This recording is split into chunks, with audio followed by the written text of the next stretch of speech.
1961ರ June 17ರಂದು ಭಾರತದಲ್ಲೇ ತಯಾರಿಸಿದ ಯುದ್ಧ ವಿಮಾನವು ಮೊದಲ ಬಾರಿಗೆ ಹಾರಾಟ ನಡೆಸಿತು. ಈ ಯುದ್ಧ ವಿಮಾನವನ್ನು ಹಿಂದೂಸ್ತಾನ್ ಏರ್ಕ್ರಾಫ್ಟ್ ಲಿಮಿಟೆಡ್ ತಯಾರಿಸಿದೆ.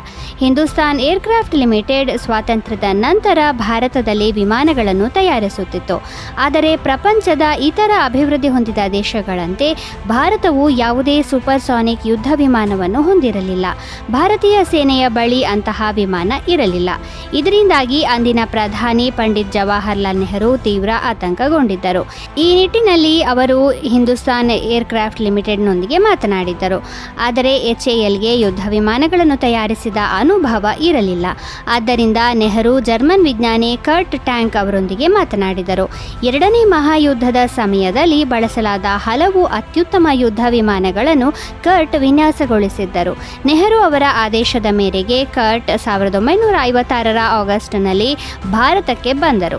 HALನ ವಿನ್ಯಾಸಕರ ಸಹಯೋಗದಲ್ಲಿ ಯುದ್ಧ ವಿಮಾನ ತಯಾರಿಸಲು ಸಿದ್ಧತೆ ಆರಂಭಿಸಿದರು. ನಂತರ 2 ವರ್ಷಗಳ ಕಾಲ ಯುದ್ಧ ವಿಮಾನಗಳನ್ನು ತಯಾರಿಸುವ ಕೆಲಸ ಮುಂದುವರೆದು ಕೊನೆಗೆ 1961ರಲ್ಲಿ ಭಾರತದಲ್ಲಿ ತಯಾರಾದ ಯುದ್ಧ ವಿಮಾನ ಹಾರಾಟ ನಡೆಸಿತು. ಈ ಯುದ್ಧ ವಿಮಾನಕ್ಕೆ HF-24 ಮಾರುತ್ ಎಂದು ಹೆಸರಿಡಲಾಗಿತ್ತು. ರಾಜಮಾತಾ ಜೀಜಾಬಾಯಿ 1674ರ ಜೂನ್ 17ರಂದು ನಿಧನರಾದರು. ರಾಜಮಾತಾ ಜೀಜಾಬಾಯಿ ಮರಾಠ ಸಾಮ್ರಾಜ್ಯದ ಸಂಸ್ಥಾಪಕ ಛತ್ರಪತಿ ಶಿವಾಜಿ ಮಹಾರಾಜರ ತಾಯಿ. ಆಕೆಯನ್ನು ಜೀಜಾಬಾಯಿ ಅಥವಾ ಜೀಜಾಮಾತಾ ಎಂದು ಕರೆಯುತ್ತಾರೆ. ಅವರು 1598ರ ಜನವರಿ 12ರಂದು ಸಿಂಧಖೇಡ್ ಎಂಬ ಸ್ಥಳದಲ್ಲಿ ಜನಿಸಿದರು. ಅವರ ತಂದೆ ಲಖುಜಿ ಜಾಧವ್ ಪ್ರಮುಖ ಮರಾಠ ಮುಖ್ಯಸ್ಥರಾಗಿದ್ದರು. ಜೀಜಾಬಾಯಿ ಶಹಾಜಿ ಭೋಸ್ಲೆ ಅವರನ್ನು ವಿವಾಹವಾದರು. ಛತ್ರಪತಿ ಶಿವಾಜಿಯವರ ತಾಯಿಯಾಗುವುದರ ಜೊತೆಗೆ ರಾಜಮಾತಾ ಜೀಜಾಬಾಯಿಯು ಅವರ ಸ್ನೇಹಿತೆ, ಮಾರ್ಗದರ್ಶಿ ಮತ್ತು ಸ್ಫೂರ್ತಿಯ ಮೂಲವೂ ಆಗಿದ್ದರು. ಅವರ ಇಡೀ ಜೀವನ ತ್ಯಾಗದ ಮೂರ್ತರೂಪವಾಗಿತ್ತು.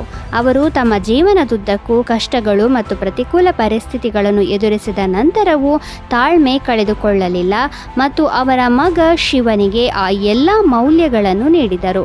ಇದರಿಂದಾಗಿ ಅವರು ನಂತರ ಹಿಂದೂ ಸಮಾಜದ ಪೋಷಕರಾದ Chhatrapati Shivaji ಮಹಾರಾಜರಾದರು.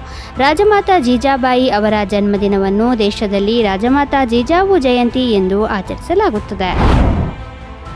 1885ರ June 17ರಂದು France United ಸ್ಟೇಟ್ಸ್ಗೆ liberty ಪ್ರತಿಮೆಯನ್ನು ಉಡುಗೊರೆಯಾಗಿ ನೀಡಿತು.